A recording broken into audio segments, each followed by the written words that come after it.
అందరికీ welcome back to my channel అండి. అందరు ఎలా ఉన్నారు? బాగున్నారా? నేనైతే చాలా బాగున్నాను. ఫస్ట్లీ వినాయకుడికి పుట్టినరోజు శుభాకాంక్షలు తెలుపుకుంటూ అందరికీ వినాయక చవితి శుభాకాంక్షలు అండి. మీరు చేసే వర్క్స్ అన్నిట్లో వినాయకుడు తోడుండాలని చెప్పి కోరుకుంటాను. ఇక్కడ చూస్తున్నారు కదా వీడియోలో, నేను నైవేద్యాలు చేస్తాను. అమ్మ అక్కడ పూజకు రెడీ చేస్తున్నారన్నమాట. ఎర్లీ మార్నింగ్ 6 o'clock లేచి అన్నీ స్టార్ట్ చేశానండి నైవేద్యాలు చేయడము. యాక్చువల్లీ నేను ముందు రోజు నైట్ ట్యూస్డే నైట్ లీవ్ తీసుకున్నాను అనమాట, లేకుంటే అస్సలు లేసి ఉండను. మీకు అందరికీ తెలుసు కదా నాకు నైట్ షిఫ్ట్స్ అని.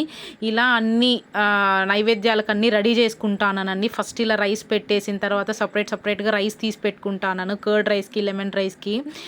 సో ఒకటి తర్వాత ఒకటి అలా స్టవ్ దగ్గర 3 hours నిలబడుకొని నాకు కాలు నొప్పి వచ్చేసిందండి. అసలు 6:30, 7కి స్టార్ట్ చేశాను, 10 o'clock అయిందన్నమాట అన్నీ చేసేదానికి.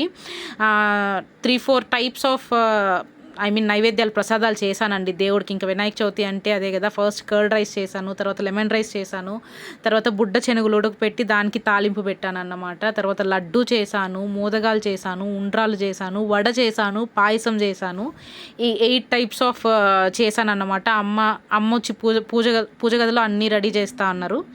నేను ఇక్కడ వంటగదిలో అన్నీ చేస్తానన్నమాట. మీకు ఇంకా లెంతీ అయిపోతుంది వీడియో అని చెప్పి చాలా ఫాస్ట్ ఫార్వర్డ్లో పెట్టినాను అన్నమాట, త్వరగా అయిపోవాలని చెప్పి. ఇలా అన్నీ ఒకటి తర్వాత ఒకటి చేసేసానండి. ఫస్ట్ ఈజీగా ఉండే వంటలన్నీ త్వరగా చేసేసాను. అమ్మయ్య ఒకటి అయిపోతుంది అని అనుకోవచ్చు కదా. సో అందుకనే ఫస్ట్ ఈజీగా ఉండేవన్నీ చేసేసి లాస్ట్లో కొంచెం టఫ్గా ఉండేది అంటే లైక్ వడలు లేట్ అవుతుంది కదా, వడలు, పాయసం ఇదంతా లేట్ ప్రాసెస్ కదా, అవన్నీ లాస్ట్లో చేశాను అన్నమాట. ఇక్కడ పెరుగన్నానికి కలుపుతా అన్నాను. ఇక్కడ గింజలు కూడా తాలింపు పెట్టేశానండి. నెక్స్ట్ లెమన్ రైస్, అలా ఒక్కొక్కటే చేస్తూ వచ్చాను.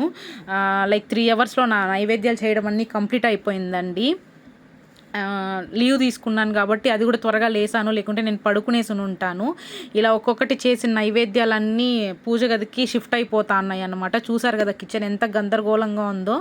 అన్నీ ఫాస్ట్గా చేయాలి, ఇంకా టైం లోపల చేసేయాలని చెప్పి త్వరగా అన్నీ చేసేసామండి. మమ్మీ అన్నీ పూజ దగ్గర రెడీ చేస్తా అన్నారు. సో మీ అందరికీ ఆ వినాయకుడు ఆశీస్సులు ఉండాలని చెప్పి కోరుకుంటా అన్నాను. అలానే నా దేవుడిని కూడా కోరుకున్నాను. దేవుడా, నేను కూడా యూట్యూబ్లో మంచి వీడియోస్ అప్లోడ్ చేసి నా కష్టాన్ని చూపిస్తాను, నా కష్టానికి ఫలితం ఇవ్వు అని చెప్పి దేవుడిని కోరుకుంటా అన్నాను.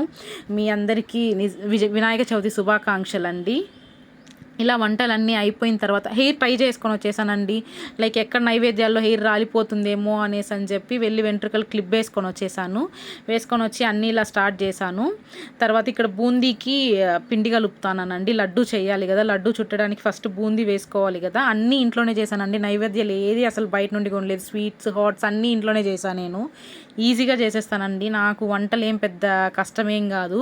సో అన్నీ ఇలా చేసేసి లడ్డు చుడతా అనేటప్పుడు లాస్ట్ లడ్డు చుట్టడానికే వచ్చాను. ఇంక అమ్మ అరుస్తా అన్నారు, త్వరగా చుట్టూ టైం అయిపోతుంది, ఇంకెంతసేపు అని అరుస్తా అన్నారు. మా బ్రదర్ టెంపుల్కి వెళ్ళాలనేసి ఇంకా మా బ్రదర్ పూజ చేశారు. తర్వాత ఇక్కడ మా అమ్మ కూడా అండి పూజ చేసేసారు.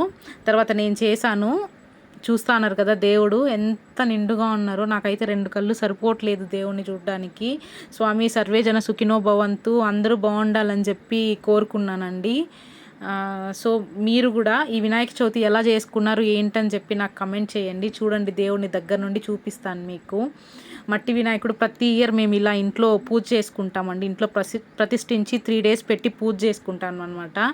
మీకు కనుక ఈ వీడియో నచ్చినట్టయితే please like, share and subscribe చేయండి, నాకు సపోర్ట్ చేయండి. ఇలా చేసిన నైవేద్యాలన్నీ అమ్మ వాళ్ళకి ఇచ్చేసినాం తినడానికి.